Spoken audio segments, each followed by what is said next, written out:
Hi, and welcome to Skeptarchy, the podcast that covers a variety of topics with a skeptical and anarchist lens. I'm Cory. I'm Kevin. And I'm Dell. All right. So who wants to go first? What do we got? Well, I hear you got some elections going on up there in in America's hat, rather. Yes, as of today, there is an election scheduled for 1 month from now on September 20th. And Justin Trudeau, he went to the Governor General, said, we believe we have lost the confidence of the House, or whatever you call it, the people, the Parliament. And that means that, can we have an election? So the only reason, so then the Governor General drops the writ, and we are now set to have an election. Was this a scheduled election, or this is he not doing this? Oh, okay. Yeah, this is an early election. He's doing this because he believes that he can get a majority if he has the election now. I thought he already had a majority. No, he's got a minority government, and with often the support of the NDP. So then that stops him. That keeps him in power. He's got what do you call it? Like the most seats of all the parties. Plurality. Yeah. Gotcha. But he doesn't have a majority of the seats, which would be over 50% or whatever. Gotcha. So he thinks that the Liberal Party will gain seats in this election. Yes. And as far as I can tell, he is incorrect about this. Do you think it's going to swing more toward NDP or more toward the Conservatives? I think it's going to end up exactly where it is now. That's what okay. I think. So like we may have one or two seats move in one direction or the other, but I don't think anybody's gaining any ground. The Conservative Party, they changed their leaders or their leader within the last while.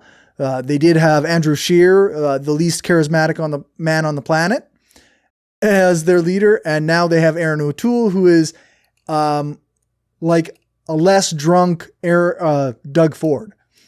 Oh, okay. Wow. That's something. He's kind of like Sounds a buffoon. A group of winners. Yep. Yeah, that's right. Yeah. He not that long ago was still saying things like, oh, well, we have to remember the good parts of residential schools. So what the fuck? Yeah. So that's the kind of person he is. Dear God. And yikes. Yeah. The good parts of residential schools. Fucking hell. Yeah. Something that only a colonizer could ever say. Right? Oh, yeah. And people wonder why we want to abolish whiteness. Holy crap. Yeah, that's right. Yeah. I guess the NDP, Jagmeet Singh is their leader.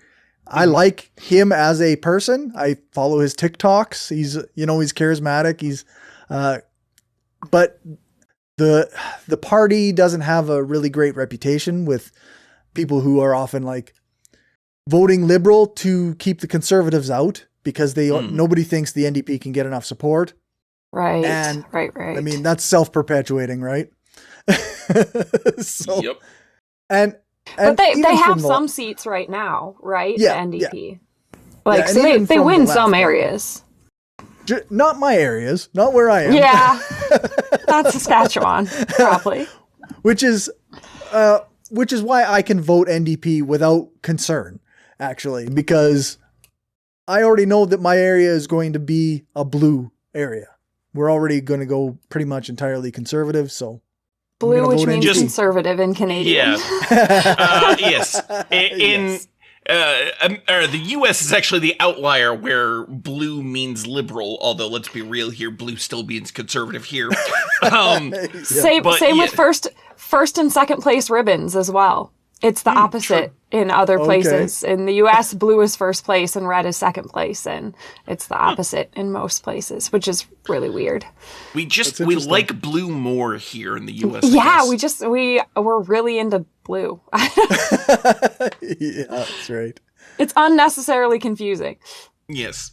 Like many things the United States does. Yep. Yeah, but that's what happens when you assign colors to ideologies, since there's no, there's no particular hierarchy of colors, so people just make it whatever the fuck they want. Yeah, if it looks good, then it's good. Yep. So how bad is the margin, Cory? Is like 10 points between? Is it pretty bad?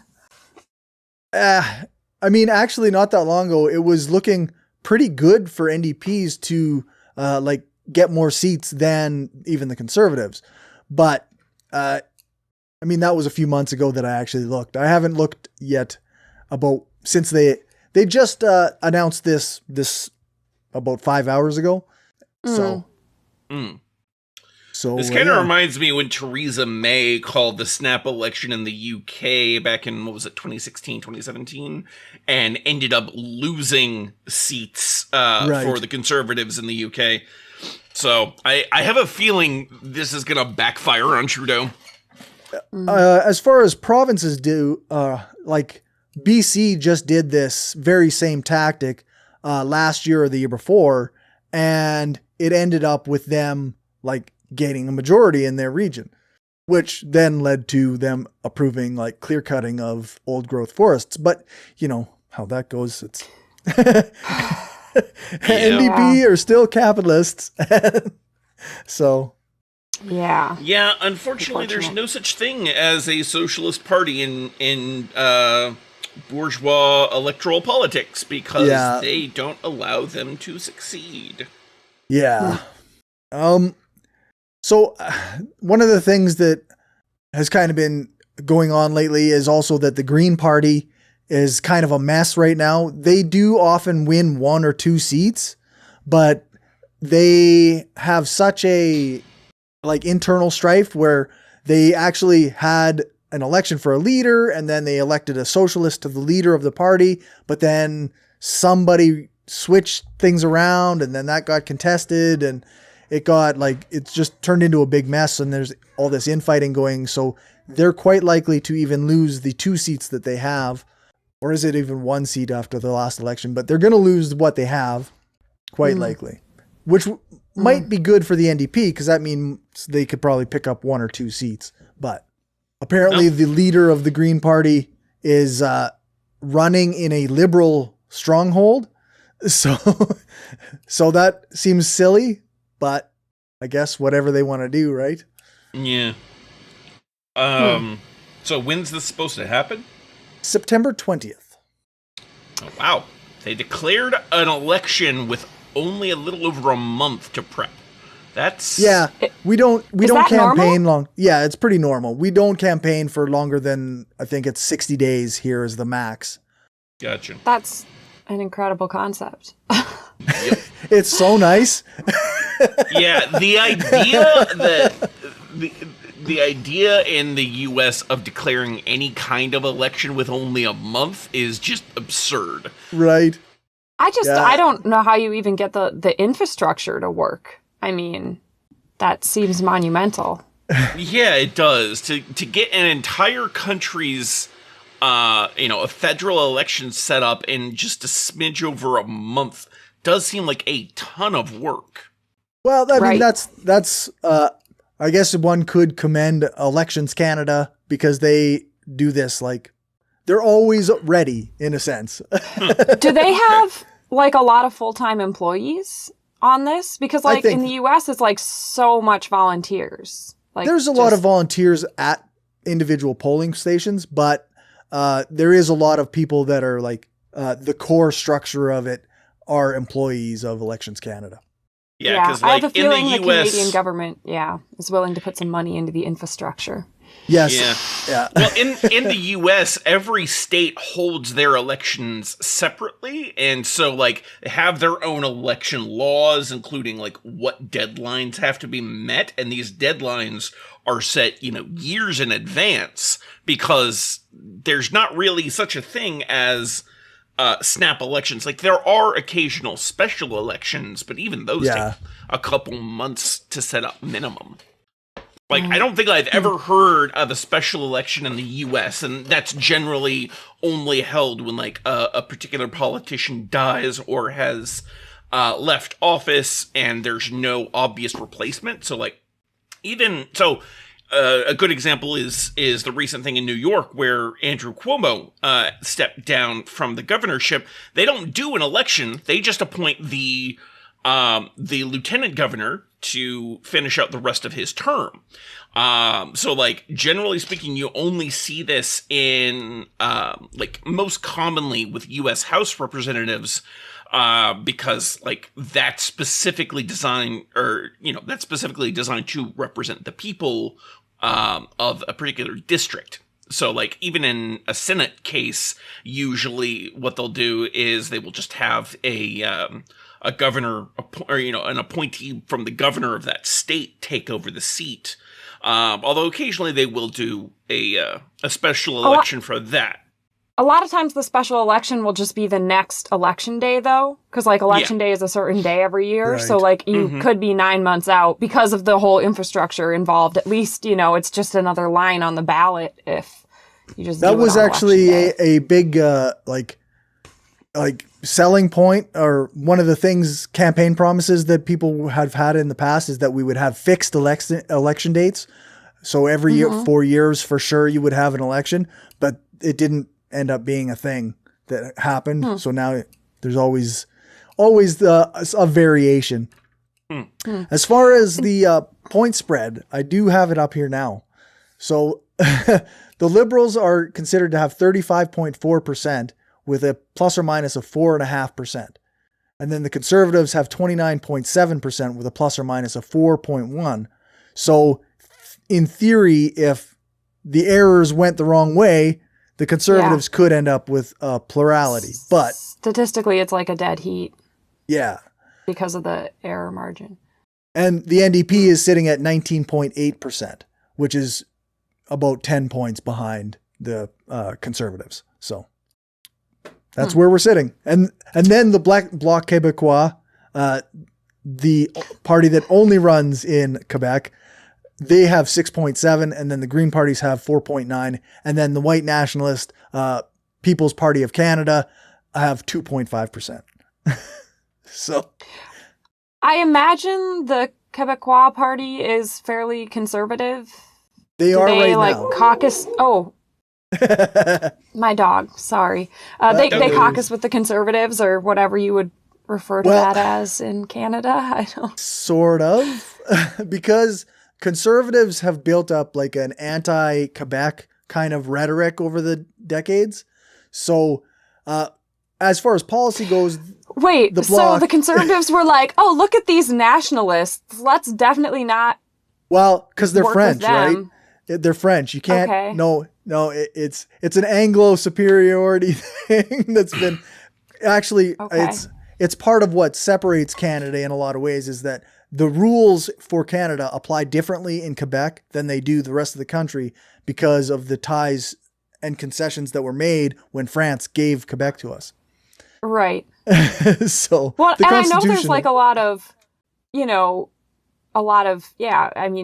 nationalism in Quebec for Quebec, right? Yeah, so it that's just right. Seemed like, they're separate. Like the thing with them is that like Conservatives like to use them as an example of what's wrong with, like, why should the money from the West keep going to Quebec? Everything's wrong. That's, it's benefiting Quebec. Everything that's bad in the rest of the country, it's for the good of Quebec. They talk like, oh, these equalization payments, because countries or provinces that make more money and they pay into an equalization fund, and that gets distributed to provinces that have less income. And Conservatives like to frame it as though, oh, we're all sending all our money out east to Quebec. So it's not accurate, but that's the way they like to frame it. I'm surprised Quebec would be in the negative on that, like on the receiving end of that. I think of them as a fairly capitalistic hub. I don't know. Yeah, they're pretty, I think they have a decent level of business that goes on there, but I don't know. Well, yeah, because my husband does taxes. He does international taxes, and like, you know, he has to deal with the fact that there's two different systems, like the Canadian income tax system and then the Quebecois system, which is just even worse than dealing with most tax systems. And so my impression was there was a lot of business going on there, but. I mean, Montreal and Quebec City are both like major centers where, you know, like Saskatchewan doesn't have a major center like that. So the fact that Saskatchewan is often complaining about sending money to Quebec, it's a misrepresentation of what's actually happening. But that makes sense. Then it's also like, it feeds into a narrative though, right? Because we, in the West of Canada, we often view the East of Canada as adversaries in some way. It's really weird. Like, that's why there's like a Western separation party. Like, they really want to break off. Interesting strategy. What provinces do they want to break off? They want I feel like British Columbia is probably not one of them. Yeah, well, I mean, they want to include British Columbia, but British Columbia does not want to be British Columbia doesn't want to go. Yeah, that's right. So it's basically just Alberta and Saskatchewan. Gotcha. Yeah, that'll be a winner. For some reason in that little scenario, everybody forgets about Manitoba. Because I don't know, maybe they're just a little bit too far east, but they're riding the line. They haven't declared their loyalties properly. That's right. Yeah. How dare you have a border with Ontario? Yeah. Here in the Midwest, we hate the South and both the coasts. So, well, there you go. Yeah. It's like somehow we have to be adversaries with our countrymen, right? Our fellow country people. My favorite part, though, is being in Minnesota. Like, you go to, like, southern Iowa, and as far as I'm concerned, the people have southern accents. So, like, what really is the South? Yeah. What does that even mean? What even is the South? Yeah. Like, what is the Midwest? I work with some folks that are in southern Illinois, and their accents are extremely thick because they are actually quite close to Kentucky. But Illinois is theoretically firmly in the Midwest, so... Theoretically, I think being the key there. Yeah, although, certainly to be people fair, from Chicago would like to disown them, probably, but... Yeah. I mean, the thing about Kentucky is even its status as a southern state seems to be a little disputed, just because it is on the border with, like, Illinois and Ohio and I think even Pennsylvania a little bit. So, yeah, it's got a weird situation, as does West Virginia. West Virginia doesn't even feel so much southern as it does Appalachian. Right. Yeah. It's its own thing. Yeah. Well, 338 Canada is projecting the federal seat projection to be at 166 for the Liberals, which is still short of a majority. They need to hit 170 for a majority. So I don't suppose 338 Canada is run by the same people as 538. I honestly don't know who runs it. Okay. I think, if anything, they definitely stole the idea of naming after the number of seats, right? Yeah, like, because, like, Nate Silver got one election right once, and suddenly he's been considered the fucking guru of American electoral politics, and I'm like, let's look at his whole record, maybe, shall we? Because, not great. Yeah.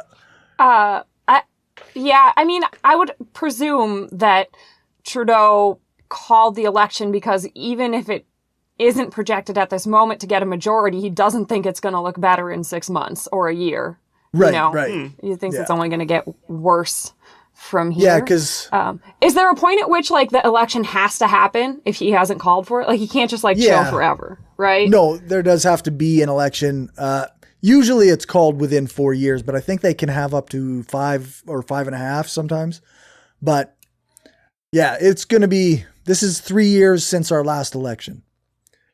So, Okay. so there's no regularly scheduled election. It just kind of has to happen within 4 to 5 years. Yeah, I'm of the not last sure one. what the actual rule is, but it's within a certain range of time. Like, Well, I bet a gotta lot do of it- people don't leave it till the deadline because strategically, you always feel like if you can choose your, if you're the party in power, you have the ability to Yeah. set the parameters. So yeah, and you're actually, gonna like, take that. the thing about the minority government is like that you're not always in full control. Like if the other parties all decide to vote non-confidence, then you can be like stuck in an election 6 months after you got voted in the first time. Right. That makes sense because you So just need to have a does- majority of them vote for an election. Yeah. Yeah, so a no confidence vote just requires a majority then. Yeah, that's right. Gotcha. Which Okay. would just take if you got the conservatives and you got the NDP both saying, hey, we don't, or even conservatives and the bloc would probably be enough with the current setup. But also the bloc and the Liberal Party are kind of like, they're really buddies in a lot of ways. Like the Liberal Party does tend to, wow, this could be my Western alienation feeding me, but the Liberal Party seems to benefit Quebec a little bit more, which would mean the Bloc Québécois would be prefer to keep them in power versus the Conservatives. But Interesting. That's- All right, well, I'm just going to finish this all up with party politics is bullshit. Doesn't really matter who wins because the same shit's going to continue to happen regardless. And yes. it's fun to it's fun to wax about, but ultimately it doesn't do shit. No. Bits and pieces And of Kevin, I things think here and you're- there, but Your topic is an example of party Yes. meaning nothing. Yeah, exactly. So I'm guessing a lot of people have heard at this point that the U.S. Largely pulled out of Afghanistan. They're not out completely, but like they've left pretty much all of their shit. Which has been interesting because leaving all of that shit behind means the Taliban's been able to get their hands on it. Because, no one saw that coming. And Well, it was about the time they upgraded those weapons that we gave them, before the last war. We had Right, sold them right. all those weapons. So it's, Yeah, they needed an upgrade from us. This was really just a way of resupplying the fucking Taliban because here's a little newsflash, folks. The U.S. created the fucking Taliban. The Taliban was literally created by the U.S., by the CIA specifically, because at the time, the U.S. wanted to prevent the Afghanistan government from building toward a more social democratic governmental system, because they were right next to the USSR. And so the U.S. Being next to the USSR, who was obviously trying to push communism, they were going more toward a progressive democratic socialist type government. Just if anyone doesn't know, this is an exact replication of what fucking happened in Iran. If you didn't know, Iran was also like modern, hyper-religious, theocratic Iran was a creation of the U.S. Because again, they were a progressive government that was headed toward socialism, and the U.S. was like, oh, no, can't have that. So what do? Install a theocratic dictator. In the case of Afghanistan, rather than installing a dictator, they just built a theocratic, popular militant movement that started taking shit over. So yeah, the U.S., and all of this shit's documented. I'm not just making this up. This is not like some conspiracy theory bullshit. This is all documented. There have been, there's plenty of evidence showing that, yes, the U.S. not only, funded and founded the Taliban, but also, replaced the democratically elected leader of Iran with the theocratic dictatorship that they have now. So yeah.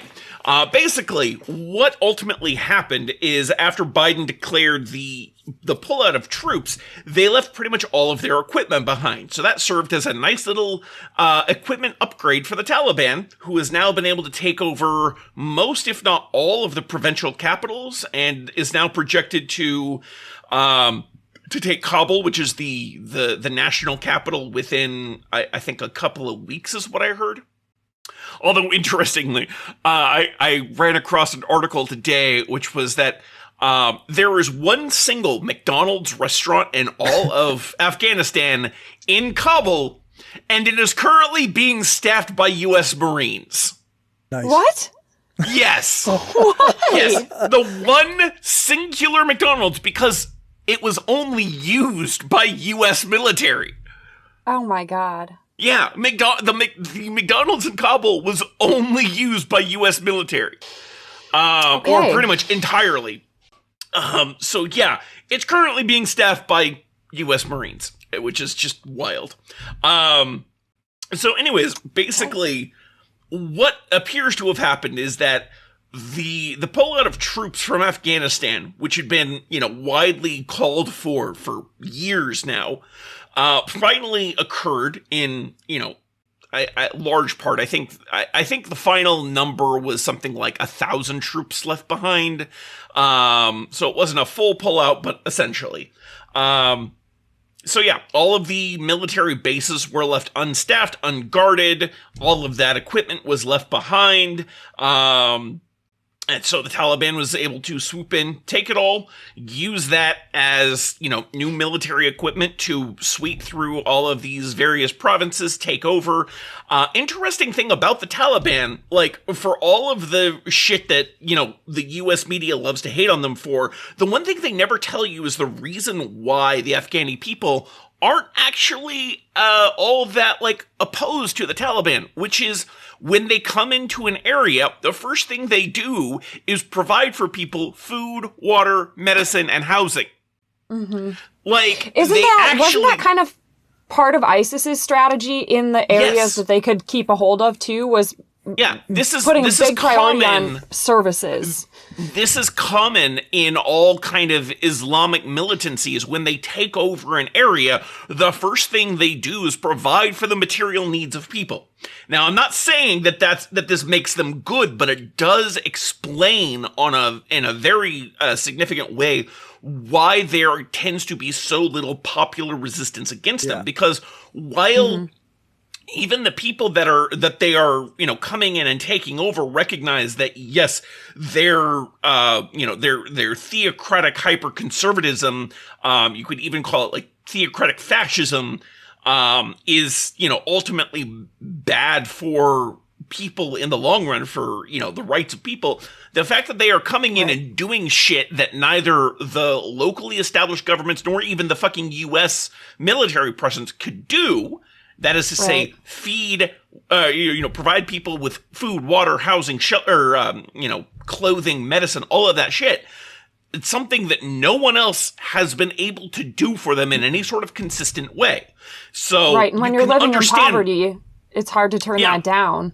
For exactly. Any reason. When you're living in just abject fucking poverty with bombs being dropped on you constantly by the U.S. military, because, let's face it, we don't fucking care who we bomb as long as we get our target. I'm curious, and you might know this, Kevin. So in all this talk about the Taliban, the main boogeyman of the Taliban is the women's rights issue, right? I mean, that's the main thing. Well, I mean, and the idea that it's a Muslim theocracy, and if you're really scared of Muslims, that's very scary. But the women's rights issues and some of the other parts of Islamic law that are inhumane.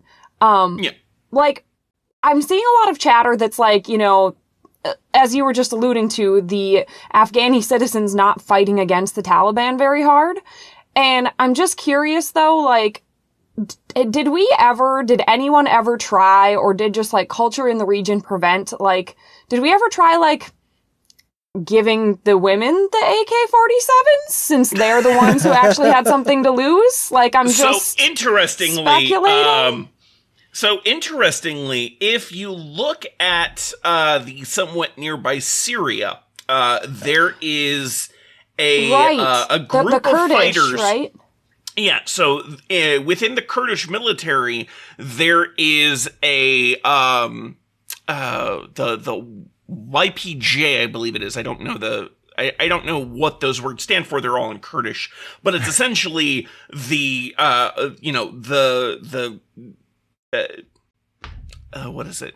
I know it's like a people's protection group, but it's specifically it's an all women people's protection group, and like they have been extremely successful. Like the main military force of the Kurds in Syria is the YPG, which is just the General People's Protection Force, but like in many ways the YPJ has actually been more successful in driving away groups like ISIS and the Syrian army and the Turkish the Turkish anti-Kurdish forces. They're very interesting. Yeah, so like there definitely are those sorts of things, but the thing is that because of a lot of the, at least as I understand it, because of the ways in which the Quran and Islamic teachings in general are done, it tends to be the situation that women are not allowed to fight from a theocratic perspective, and a lot of them are conditioned to believe that they are not allowed to fight, even if they're, even if they don't agree with the Islamic line on that. Like there's still a lot of social conditioning that happens, and so generally speaking, you don't find a lot of women fighting. There are occasional stories that I've seen about women's groups popping up to fight for a town or a village, and like conducting kind of underground resistance style things against the Taliban, but ultimately like it's not a common thing, largely because of that. So anyways, back on track. It looks like what's happening is now the Taliban's gaining control, the political winds are shifting, and there's a lot more support for the U.S. to re-increase its number of troops in Afghanistan to fight back the Taliban. And so it's kind of like this cycle of the imperialist forever war that we're kind of used to seeing, which is, pull out, leave the guns behind, let the other guys get the guns, go back in with new guns to fight off the guys who stole the old guns, and, back and forth forever. So it's just a way of the U.S. retaining control over an area without losing the popular support, or, at least not having enough resistance locally to it to, have any sort of political repercussions, right? Because we sort of learned our lesson with Vietnam. We stayed in Vietnam long after most people wanted to see us out of Vietnam. And so they figured out, hey, if we just manipulate the people in the U.S. so that we retain the political support for staying in a foreign country, then we're fine. So, basically we just get a giant wealth transfer from the U.S. government to the military-industrial complex. So basically from the U.S. taxpayer to the military-industrial complex, who did amazing in a 20-year war. Yep. And let's not forget that the majority of boots on the ground, as they're called, in Afghanistan, in Iraq, in Syria, are not U.S. military. They're private contractors. They're mercenaries working for the U.S. government. Not to mention all of the local groups that the CIA has funded and provided with weaponry. As I was saying earlier, with the Taliban, and now they have other things in place. If anyone's ever heard of the so-called death squads, all of those were CIA funded and trained and armed. So lovely. Yeah, and I realize the CIA is often the leftist version of a boogeyman, but a lot of this shit's documented. People have come out and talked about this shit on a number of occasions. the kinds of programs that the CIA has run all over the world to keep any sort of even slightly progressive government from coming about. Like, you know, we can look at examples as recent as fucking Bolivia. No one thinks that what was her name, Janine something, who took over as the fucking interim president after the OAS declared, you know, Bolivia's election to be a fraud, even though it wasn't. Like the evidence they released showed, actually, no, the election was fine. There was nothing wrong with it. So Evo Morales should have won. And so, you know, they effectively forced him to step down. And then a year later, the election, for his successor was won in a fucking landslide. Mm-hmm. So well, and I'm still, you know, I think it's really terrible the CIA using vaccines to collect DNA to find Osama bin Laden, which, you know, really helps with vaccine trust around the world in developing countries. So thanks, guys. That was nice of you. Thanks. They love to do that, hey?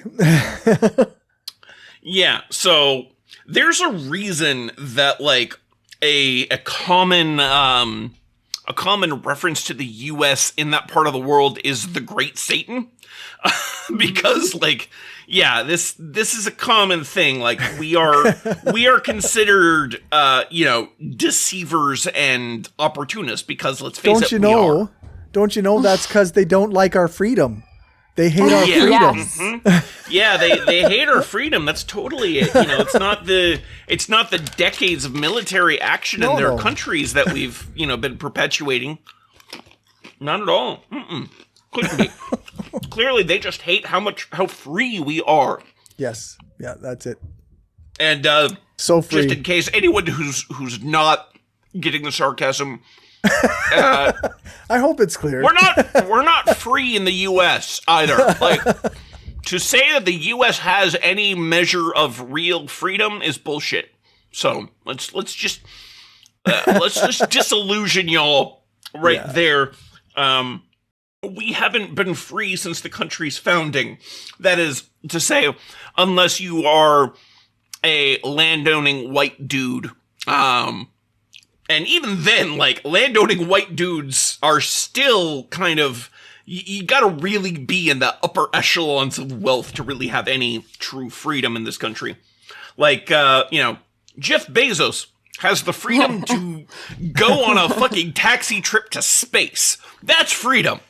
You know, yeah. If y'all can't go on a fucking taxi trip to space at will, you probably don't have the level of freedom you think you do. And now he wants trust me, he did not earn that ability. Yeah, he stole that ability. Misguided definitions of freedom. We're going to segue into my topic, which is free birth. Free birth. Okay. Free birth. Like, I feel like I've heard something about this, but go ahead. Yeah, so it's had a few exposés on it in the last couple years, which I cannot believe that I haven't seen. And I think it just goes to show you how little the skeptic community is paying attention to women's issues. Because it's like, this would be, and some people in the skeptic community have participated in some of these exposés, but it's just like, it just hasn't made the chatter in the skeptic community in the last, like, 5 years, which is ridiculous. The atheist skeptic community doesn't appreciate women's issues? What? You're kidding. Even one like this where it would be relatively simple for them to come in and take a really misogynistic slant on it, actually. Yeah. But I'm gonna take it back one level past that even. So free birth is what so you've probably heard of home birth, right? But like home birth just means at home. It's actually usually done with the assistance of a doula who, depending on the state, may or may not be licensed in some capacity and trained in some capacity, or a midwife who is probably licensed and trained in at least some capacity, but it really differs state by state, not, you know, Canada, maybe even province by province in Canada too. But doulas and midwives exist for home births. The vast majority of people who do home births are not just like literally alone. Unless they're free birthers. Free birth is like a more extreme offshoot of the home birth movement. So technically speaking, a free birth is when you get zero medical care, none, from the moment of conception all the way through birth, including like specifically like driving yourself to the wilderness and like giving birth in a remote area. Like not even just like in your own house. If you want to like take it to its purest form. There is a woman named Emily Saldea who's kind of the guru of this movement. Of course, when she describes her own pregnancy, she did receive medical care throughout, including checking up on it and finding out that everything was normal so that she could continue her home birth plan, including going to the hospital after she'd been in labor for 2 days, having them tell her everything was definitely going fine and she was about to deliver just so that she could leave and deliver it on her own. So I'd just like to point out that it's kind of like how anti-abortionists always have an excuse for why their abortion needed to happen.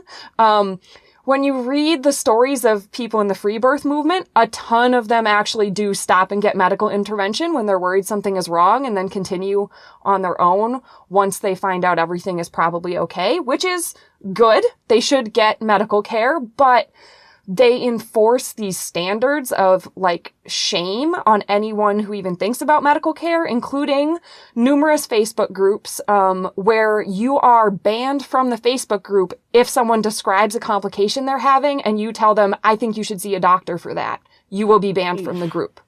So they come to this group or these groups for advice from other people with their beliefs, and they are literally prevented from ever seeing advice that tells them like, hey, this sounds like you might actually have a serious problem. Like, oh, right. I'm hemorrhaging blood at home. No one can tell you to go to the doctor for that. You cannot receive that advice in these groups.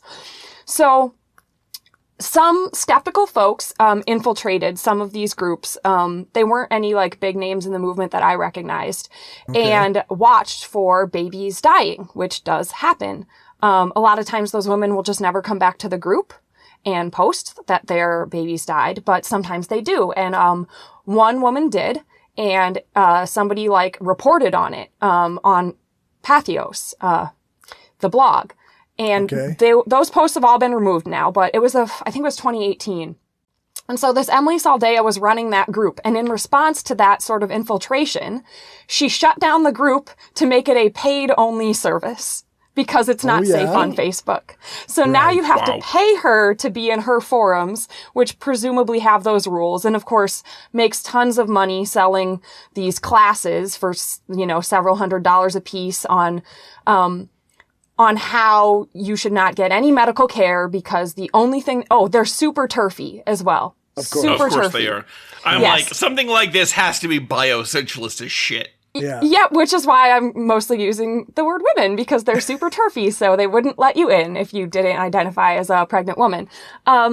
So these women come, they sign up for this, they're told that they should never seek medical care because a mother's instincts are the smartest thing, and they're so much smarter than medicine. They refer to giving birth in a hospital as birth rape, because during the medical procedure, and now, so there are serious issues with the medical system. There are statistics showing that up to 30% of birthing people have procedures done to them that they did not consent to. Okay. Right. That's a problem. Not good. Yeah, that's not good. We all know, like, the expenses in the U.S. healthcare system are horrifying. There are racial disparities that are inexcusable. There are a ton of problems in the U.S. medical system. The answer to that is not driving yourself into the remote wilderness to listen to your instincts. And it is like so much of alternative medicine. It's a pushback on a real problem that's like super misguided. And it's a real problem that's very much rooted in misogyny and to some extent racism, right? Right. And they're trying to push back on it by making it like a women's power thing. And I was reading some articles about this, and I came across an article in Marie Claire. And as sort of a throwaway, not cited line, you know, one of those lines where they're just like talking to you, and they're talking what they think are just like accepted facts that everybody knows. They said something like, before modern medicine, all women gave birth alone. I almost spit out my coffee. How are we so fucking uneducated? So like the Western scientific white dude thing came in and was like, oh, we rescued all of you poor women with our modern medicine. What did you ever do before us? But these women who have gone this free birth route fucking bought that line, and they believe that? That we were all just like fucking on our own? Yeah. No, that is not how that worked at all.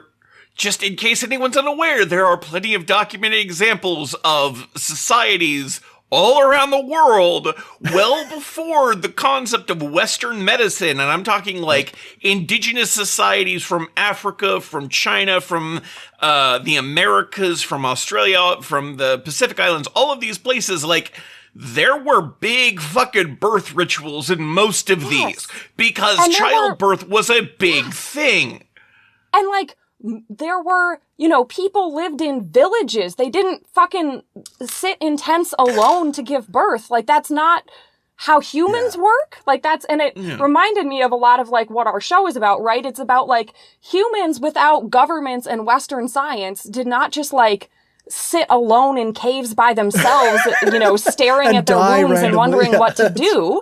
Like, yes, scientific answers to the birthing process and medical interventions that save lives are a good thing, but we didn't just like suddenly discover how to assist someone giving birth at the invention of Western medicine. Like, midwives or something like a midwife existed. People who had assisted with many, many births. People who had at least assisted in their own births. Like, the person who is giving birth is not a person that's in a position to like be knowledgeable about what's happening, because like you can't put your hands in your own uterus. Like, I don't know if you've ever thought about that, but like, so like I have midwifed probably a couple hundred bovine babies at this point, right?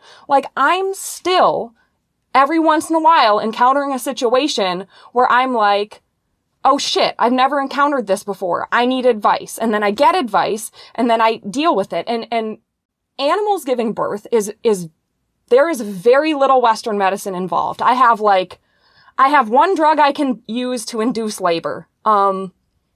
That's about the only intervention I get. And that same drug will also, it's a steroid that will help the lungs develop if I think the calf is going to be born premature for some reason or something. But like, that's literally it. Like, there's no other medicine involved. So it's a very similar process. It's just on a larger scale. So I can do a little bit more manipulating of the fetus if it's malpositioned. But like, the first time I had calves tangled in a certain way, I had no fucking clue what I was doing. And I had to call the vet, and the vet had to come. By the time I got involved, the calves were already dead. It still took the vet a long time to get them out. He showed me a couple tricks. The next time I had the situation happen, I knew how to deal with it on my own. I didn't have to call the vet. The calf was born alive. It was wonderful. So like, there is skill involved in the birthing process. And like, if you are the person giving birth, like experiencing horrendous contractions and stuff, like, you're not a person that's in a position to help yourself very well. Like, the idea that like people just gave birth by themselves with no assistance before like white dudes showed up is the silliest thing that I've ever heard of. And I can't believe these people with their women's power, whatever, don't realize that like they swallowed the lie, And like, has no one thought to just think for like 5 minutes about like what a person giving birth in the year 1500 would have done? Like, you really think they were just on their own and like no one was helping them? Like, what? It's so upsetting to me, because it's just another example of how like the narratives erasing actual history then create so that even when you push back on the actual bullshit that's happening today, you push back in completely the wrong way, because like their erasure of the real narratives of history is so complete that it never even occurred to these people that like that's not how humanity ever worked, it just seems so obvious that indigenous peoples of Turtle Island or the Americas is didn't have to rely on doctors to birth their children for thousands of years. There's something in between, like sitting in a hospital and like being all by yourself, and it's not like it's not like some pure natural state of humanity to give birth by yourself in the wilderness. Like that's actually not natural to humanity at all. Like it's more like just dangerous nonsense.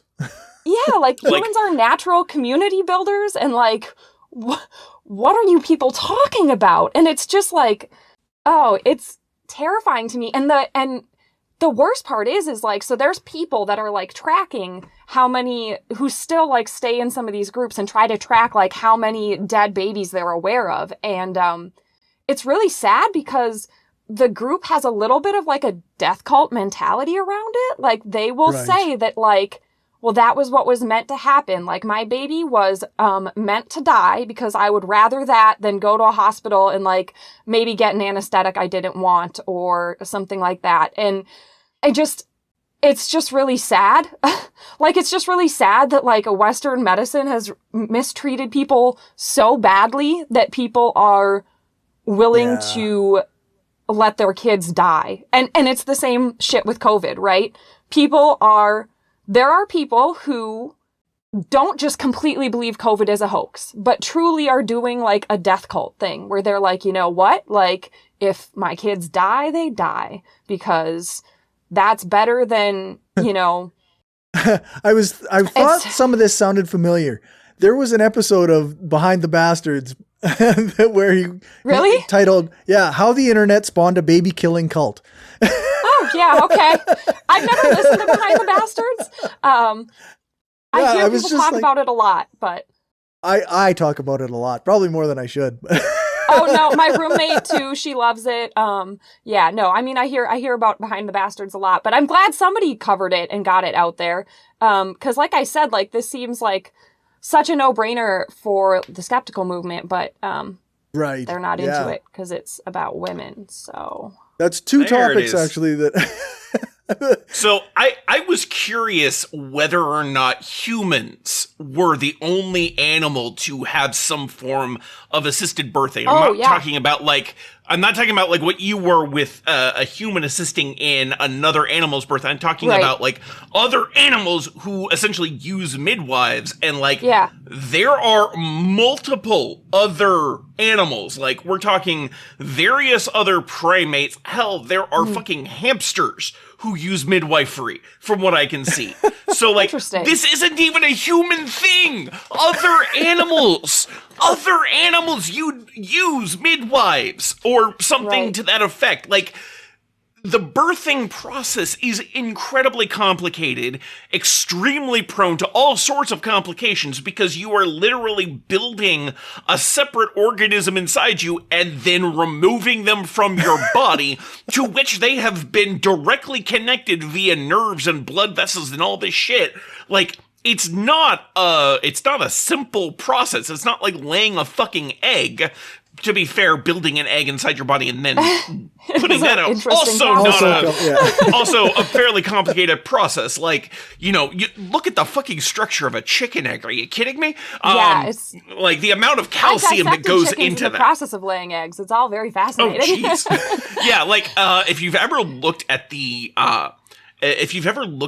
skeleton of a kiwi bird.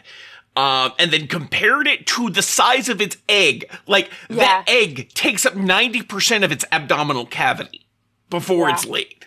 It's ridiculous. Like, you're wondering, how the fuck does it even lay that?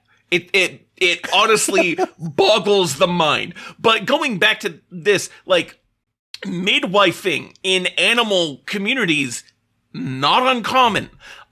So like the idea that humans would somehow, despite the fact that multiple other primate species use midwives, humans would somehow be designed to have a solitary birthing process is bullshit.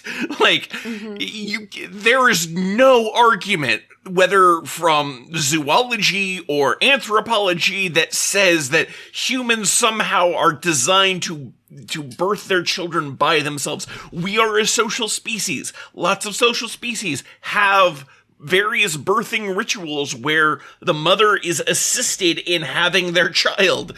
Like, right. You don't even have to buy into the nonsense about, being against Western medicine. And as you mentioned earlier, yeah, the modern medical system has shit tons of problems when it comes to when it comes to the birthing process. And that needs to be fucking addressed. And we absolutely want to do that.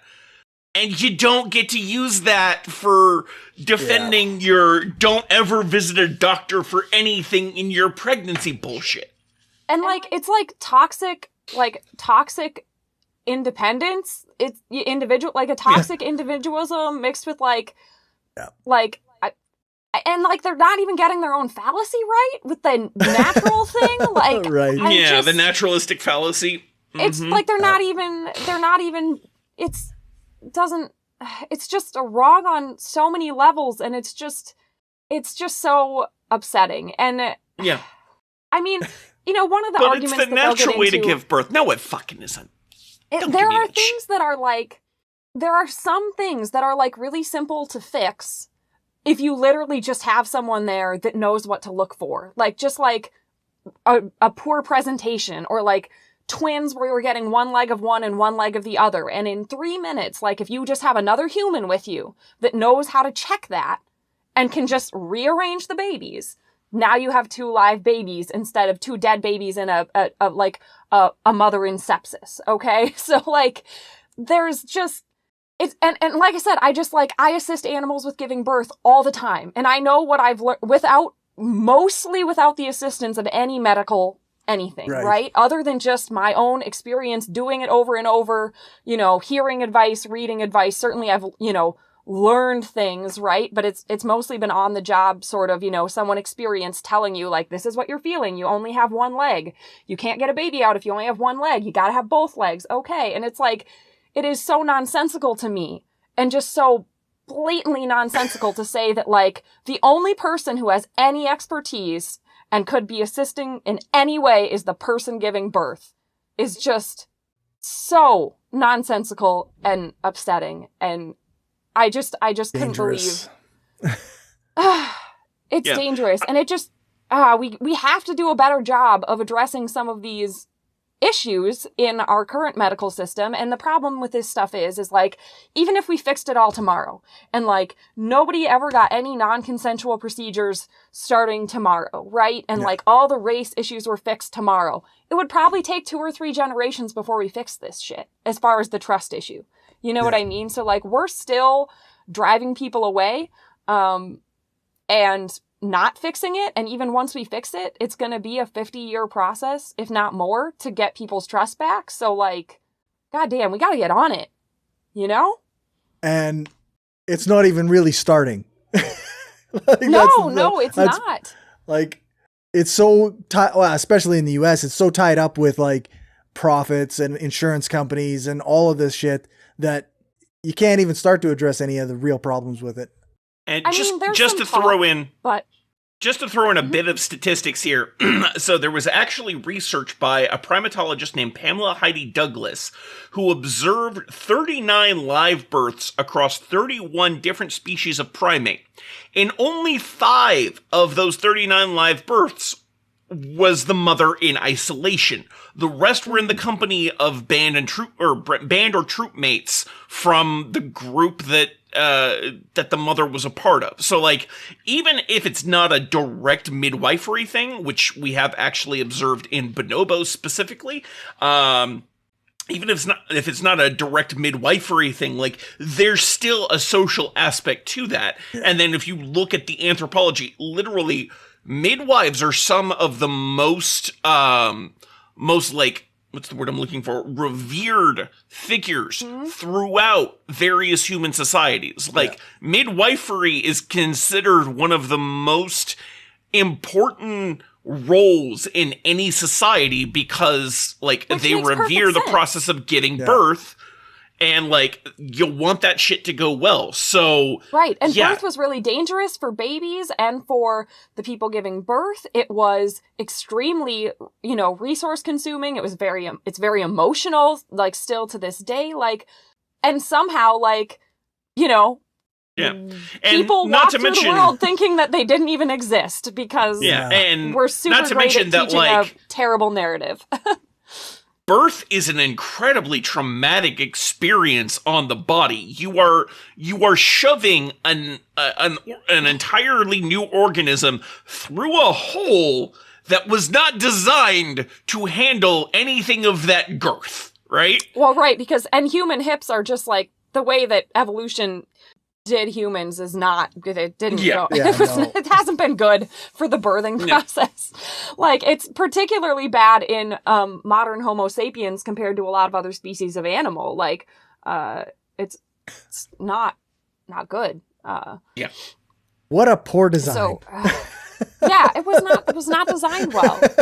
We were not designed well for birthing. There's some complications with the whole two-leggedness and giving birth. But so anyway, so that's just infuriating on a number of levels, but I blame our educational system and the dominant narratives in our culture for not encompassing the things that actually matter to people, especially not if they matter mostly to female-bodied people. Yep. Because somehow, why would anybody care about that? Right. Yeah. There's only like 50% of the population, right? Ish. Right. So that's the thing is like, I just feel like at the very least, the skeptic movement would have loved to jump on and shit on how stupid these women are, right?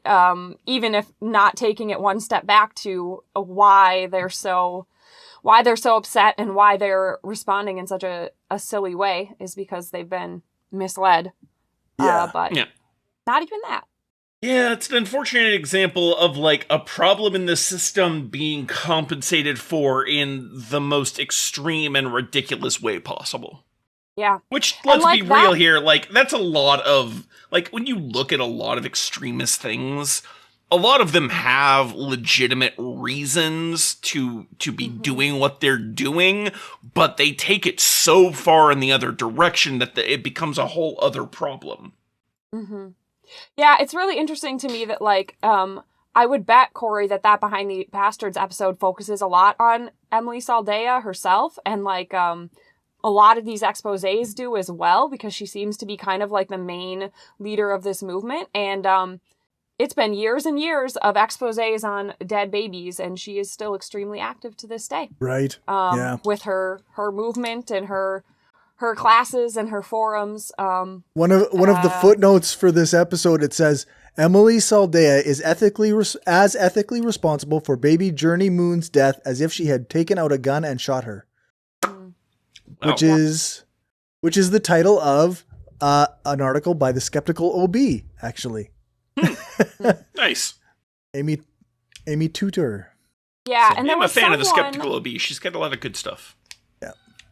There was someone, like I said, there was, at this time, there was a number of articles published on Pathos by someone whose name I do not recall, but they have apparently all been removed. But there was, I believe the Marie Claire article was in 2020. Like, people continue to report on dead babies from this movement. Like, about once a year, they will find... I think there was something in a more mainstream outlet, which a person whose baby died actually like came out. The mother of Journey Moon continues to think that she did the right thing, I guess. Wow. The mother of a different baby, at least one of the exposés that I read, was actually said, "Someone please interview me. I hope that people don't follow the path that I followed." She specifically said she brainwashed herself with podcasts about free birth. Just imagining how wonderful and magical this would be for her. And it wasn't. It was tragic. And so mixed reviews, even from people who are the victims of the mentality. But yeah, geez. I imagine I'm betting, since she's still very active, I'm betting we're going to continue to see reports of dead babies associated with this movement. This is something that is actually worth setting up like a Google alert for, right? Like free birth victims, free birth deaths, something like that. Like so that we can, I think we should definitely keep watching for this. Yeah. Yep. Yeah. And of course, we only hear about the people who, I'm sure there are plenty of people who never come back to the forums and tell people what happened. You know what I mean? You know, we only hear from that small number of people who do come back and tell people one way or another, either because they're like publicly speaking out against it or because they're just coming back because they still believe it and they still want to be friends with those folks or, Yeah. I mean, it's one of these things like, an insular community that self-perpetuates itself and like, and tells people that outside voices are lying to them or, you know, supporting their oppression or whatever. Like there's various, it's just sounds very QAnon-ish, very conspiracy theorist, like very, that's why I'm modern really fascinated. internet. You know, the QAnon stuff is, and so much of the modern, extremely right-wing movement right now is so centered around toxic individualism, right? And with the vaccine stuff and the COVID stuff. And it's interesting, you know, this has been going on for years and years, but this is like the epitome of toxic individualism, right? Yeah. It just, you know, specifically applied to OBGYN stuff, basically. Yeah, which is, I mean, definitely why it doesn't get as much attention. It's just interesting to see that like these pieces coming together of toxic individualism, right? It's not like the anti-vaccine stuff sparked the toxic individualism that would lead to this, right? These are all different movements on the left and the right getting a hold of individualism as this like value and taking it way too far. That's from neoliberalism. Like individualism is part of the product of our society right now. Like we intentionally divide each other and, you know, pull each other up we pull ourselves up by our bootstraps nonsense. Mm-hmm. So, yeah. Anyway, so that was a really nice, positive note as always to end on. Just a quick note on my topic that I just spotted. Apparently, the Taliban has officially taken Kabul, so that happened quite a bit faster than people were expecting. So, it's been like 3 days. Yeah. So apparently like they said they weren't going to take Kabul while a new government was being formed, but I guess because the Afghan police decided to just kind of fuck off in the middle of the day, they were like, okay, someone's got to keep order. So that is, or at least that is the reason they've given. So lots of, you know, the U.S. and lots of Western diplomats have effectively evacuated the country. So we'll see what happens in the next few days.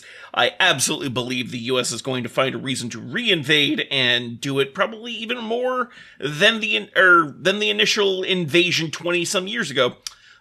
So yeah, we'll see what ends up happening. But my guess is imperialism will reassert itself because that's what it always does. Because that's what it does. Okay, I'm sorry. I have to read this to you. So I had brought up Emily Saldea's Instagram just to remind myself of like what her name was. Yeah, I looked at it quick too. Did you? Did you see these affirmations? Yeah. Holy shit, these are terrifying. Yeah. Any shift that is sustainable must be rooted in self-love. So like self-love is supposed to be the start of any like revolution. Okay. Oh, yeah. Just talking about toxic individualism. Obligation is where your authentic yes ends and betraying yourself begins. So, like, how does that apply to just, like, having children? Like, the children exist in the world, but if you're obligated to feed them, you've betrayed yourself? Is that what I'm okay, all right. Reading into this? This is some dualistic nonsense. And this is something that neoliberalism loves to focus on, is this idea of dualism. It like, one of the most common dualisms that you find is the individual or the group. And almost every dualism I have ever encountered has been bullshit. There is almost always somewhere in the middle that can, does, and in most cases should exist, such as the balance between the individual and the community. Because an individual cannot survive without a community, and a community cannot function without multiple individuals. So, like, this is not a true dualism because, this is not a dualism that is in any way required. It's bullshit because each needs the other.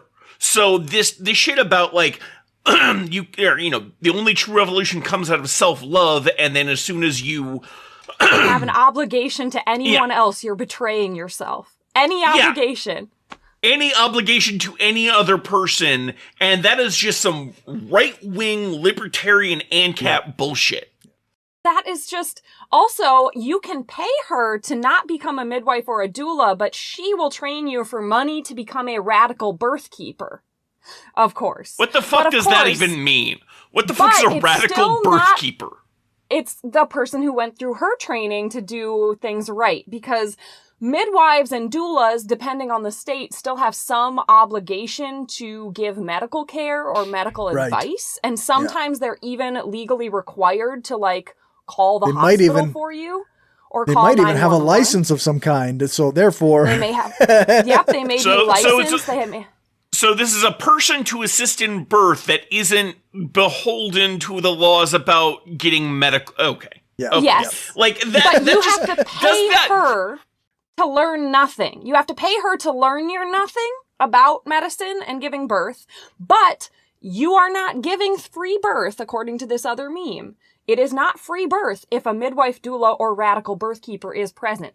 So you pay her to learn nothing so that you can do nothing. Right. Very important to pay her, though. That step is important. I'm like, if you are there to assist with the birth in any way, shape, or form, then you're not free birthing, which defeats the entire point of it.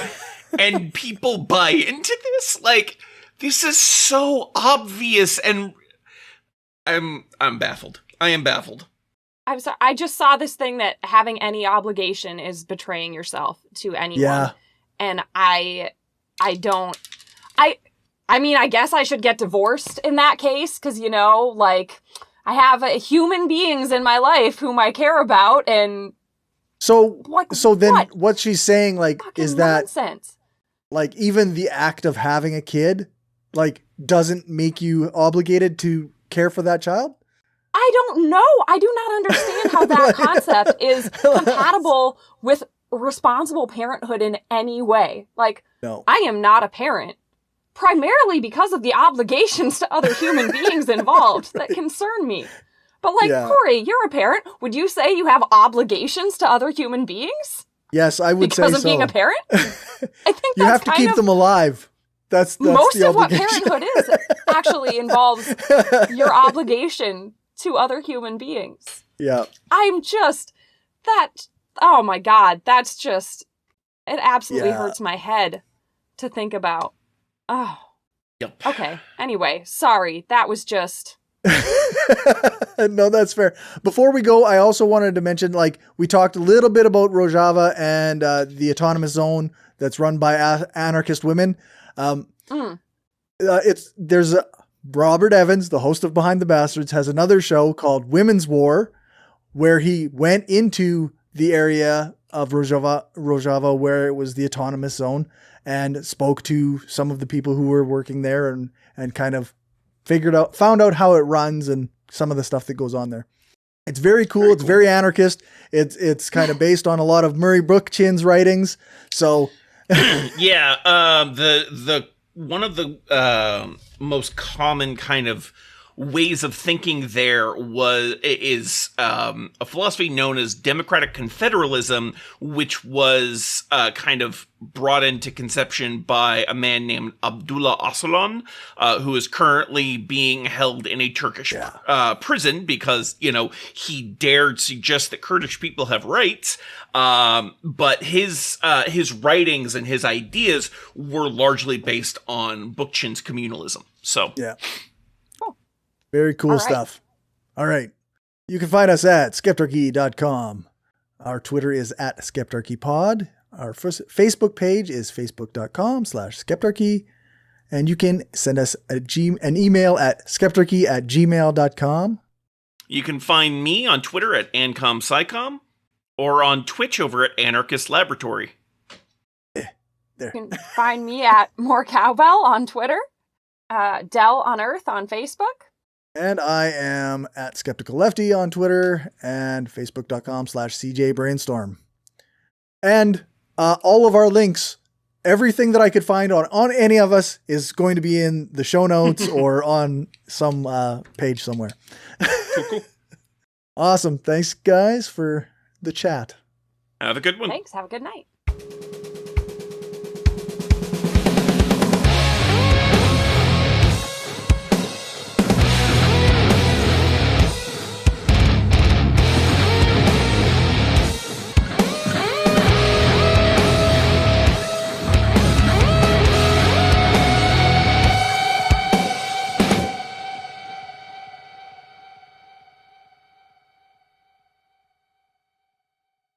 We're going. Who wants the intro this time? Never me. I never want to. Okay. I'll do it again.